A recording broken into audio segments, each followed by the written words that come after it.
Hi friends, இன்றைக்கி நம்ம சேனலில் டைப்ரைட்டரை பற்றி பார்க்க போகிறோம். ஸோ இந்த டைப்ரைட்டர்னால் என்ன, டைப்ரைட்டர் பற்றி பார்க்க போகிறோம்.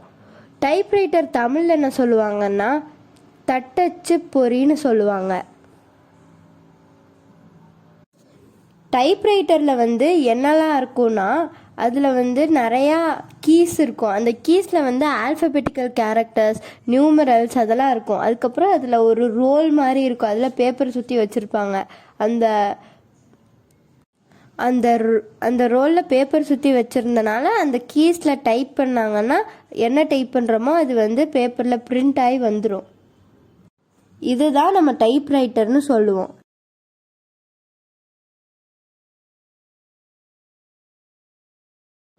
ஸோ டைப்ரைட்டர் 23 ஜூன் 1868 தான் ஃபஸ்ட்டு.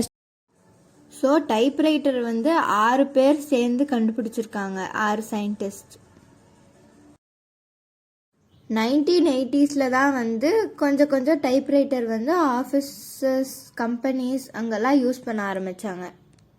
அதுக்கப்புறம் தான் கம்ப்யூட்டர்ஸ் கண்டுபிடிச்சி எல்லா கம்பெனிஸ்லேயும் சப்ளை ஆச்சு. அப்புறம் பிக்சரில் இருக்கிறது தான் ஃபஸ்ட்டு கண்டுபிடிச்ச டைப்ரைட்டர் சைனால தான் ஃபஸ்ட்டு கண்டுபிடிச்சாங்க.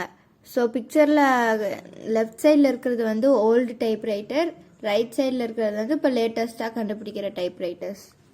அப்புறம் இப்போவும் சைனாவில் கொஞ்சம் கொஞ்சம் டைப்ரைட்டர்ஸ் கண்டுபிடிச்சிட்டு தான் இருக்காங்க.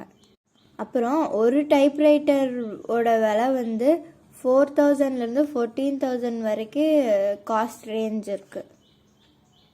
டைப்ரைட்டர் கொஞ்சம் காஸ்ட்லி தான் இப்போ வாங்குறதா இருந்தால். ஸோ டைப்ரைட்டர் பற்றி எல்லோரும் தெரிஞ்சிருப்பீங்கன்னு நினைக்கிறேன்.